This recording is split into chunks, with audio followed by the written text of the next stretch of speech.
জিলহজের প্রথম দশক উপলক্ষে একজন ইমানদারের যে সমস্ত করণীয় হতে পারে তার মধ্যে সর্বপ্রথম হলো যত রকমের নেকামল এবং ভালো কাজ হতে পারে, ইবাদত হতে পারে, আল্লাহ সন্তুষ্টির কারণ হতে পারে, এই সবগুলো দিয়ে এই দশকের দিন এবং রাতকে আমরা সাধ্য অনুযায়ী সাজিয়ে তোলার চেষ্টা করি। কারণ এই দশকের নেকামল আল্লাহর কাছে সারা বছরের যে কোনো সময়ের যে কোনো নেকামলের চাইতে প্রিয়। অতএব আমলের এই মৌসুমকে নেকামল দিয়ে আমরা ভরিয়ে তোলার চেষ্টা করি। 5 ওয়াক্ত ফরজ নামাজ তো বিশেষভাবে গুরুত্বের সাথে আদায় করবই, পুরুষরা জামাতের সাথে, মহিলারা যথাযথভাবে যথাসময় আদায় করব। এর বাইরে নফল রোজা, নফল ইবাদত এবং অন্য সমস্ত নেকামল দিয়ে আমরা সাজাবার চেষ্টা করব। দ্বিতীয়ত, পাপ এবং গুনাহের কাজ সারা বছর জুড়েই একজন ইমানদারের জন্য ক্ষতিকর, ধ্বংসাত্মক। এই দশকে ইবাদত এবং নেকামলের মৌসুম হওয়ার কারণে বিশেষভাবে পাপাচার থেকে বেঁচে থাকার আমরা চেষ্টা করব। তৃতীয়ত, এই দশক জুড়ে আমরা বেশি বেশি আল্লাহর জিকির এবং স্মরণ করবার চেষ্টা করব, কারণ সূরা হজের 28 নম্বর আয়াতে আল্লাহ তাআলা সেই নির্দেশনা আমাদেরকে দিয়েছেন। অতএব যতভাবে আল্লাহর জিকির হতে পারে, আল্লাহর স্মরণ হতে পারে, এই দশক জুড়ে সেটা আমরা আল্লাহর উদ্দেশ্যে নিবেদন করব। চতুর্থত, যাদেরকে আল্লাহ তাআলা তৌফিক দিয়েছেন তারা এই দশকে হজ করবো ইনশাআল্লাহ। 5 নম্বর হলো যাদেরকে আল্লাহ তৌফিক দিয়েছেন তারা এই দশকের 10ম দিনে অর্থাৎ কোরবানির দিন আমরা কোরবানি পেশ করব আল্লাহর উদ্দেশ্যে। 6 নম্বর আমল হলো এই দশককে ঘিরে আমরা বেশি থেকে বেশি তাকবীর, তাহমিদ, তাহলিল অর্থাৎ আল্লাহু আকবার, লা ইলাহা ইল্লাল্লাহ, আল্লাহু আকবার ওয়ালিল্লাহিল হামদ বেশি বেশি আমরা পাঠ করব এবং উচ্চারণ করতে থাকব।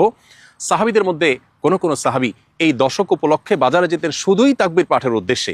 কিছুটা সরবে বা উচ্চ কণ্ঠে তারা তাকবীর পাঠ করে অন্যদেরকে স্মরণ করাতেন, যাতে তাদের তাকবীর শুনে অন্যরাও তাকবীর পাঠ করেন। কতটা গুরুত্বপূর্ণ হলে এই দশকে তাকবীর দ্বারা পুরো পরিবেশকে মুখরিত করবার চেষ্টা সাহাবীগণ করতেন। অতএব এই দশকের দিন এবং রাতকে আমরা সাধ্য অনুযায়ী নারী পুরুষ সবাই, নারীরা নীরবে, পুরুষরা যেখানে সরবে দরকার হয় সেখানে সরবে, যেখানে নীরবে হয় সেখানে নীরবে তারা বেশি বেশি তাকবীর পাঠ করব। 7 নম্বর আমল হলো এই তাকবীর অর্থাৎ আল্লাহু আকবার, লা ইলাহা ইল্লাল্লাহ, আল্লাহু আকবার ওয়ালিল্লাহিল হামদ। এটি জিলহজের 9 তারিখ বাদ ফজর থেকে নিয়ে জিলহজের 13 তারিখ আসর পর্যন্ত এই দিনগুলোর প্রত্যেক ফরজ নামাজের পর নারী পুরুষ সবাই যার যার অবস্থান থেকে একবার করে আমরা পাঠ করব। এটি হলো বিশেষভাবে এই তাকবীর পাঠের আমল। সাধারণভাবে পুরো দশক জুড়ে আর বিশেষভাবে 9 থেকে 13 জিলহজ পর্যন্ত এই তাকবীর পাঠ করতে হবে প্রত্যেক ফরজ নামাজের পরে। 8 নম্বর আমল হলো যারা কোরবানি করার নিয়ত করেছেন, কোরবানি করবেন ইনশাআল্লাহ, তারা জিলহজের চাঁদ উদিত হওয়ার পর থেকে নিয়ে কোরবানি পর্যন্ত এই সময়টুকুতে চুল, নখ এবং শরীর অবাঞ্ছিত লোম ইত্যাদি কাটা থেকে বিরত থাকবেন। অর্থাৎ জিলহজের চাঁদ ওঠার আগে আগে এগুলো কেটে শেষ করবেন এবং প্রয়োজন হলে কোরবানির পরে করবেন। এর মধ্যবর্তী সময়ে এগুলোতে আর হাত দিবেন না বা কাটবেন না।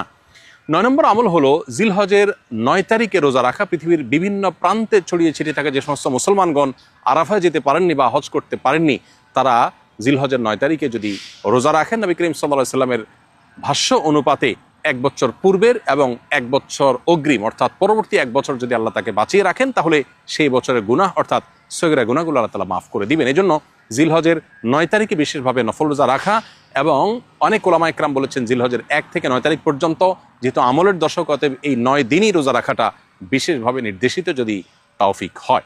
10 নম্বর আমল হলো জিলহজের 10ম তারিখ অর্থাৎ ঈদুল আজহার দিনে সাধ্য অনুযায়ী ঈদুল আজহাকে ঘিরে যে সুন্নাহগুলো আছে সেই সুন্নাহগুলো বিশেষভাবে পালনে সচেষ্ট থাকা। প্রিয় দর্শক, জিলহজের প্রথম 10টি দিন ইবাদতের অত্যন্ত অবহেলিত অথচ কোরআন এবং হাদিসের দৃষ্টিতে অত্যন্ত তাৎপর্যপূর্ণ মৌসুম বা সিজন।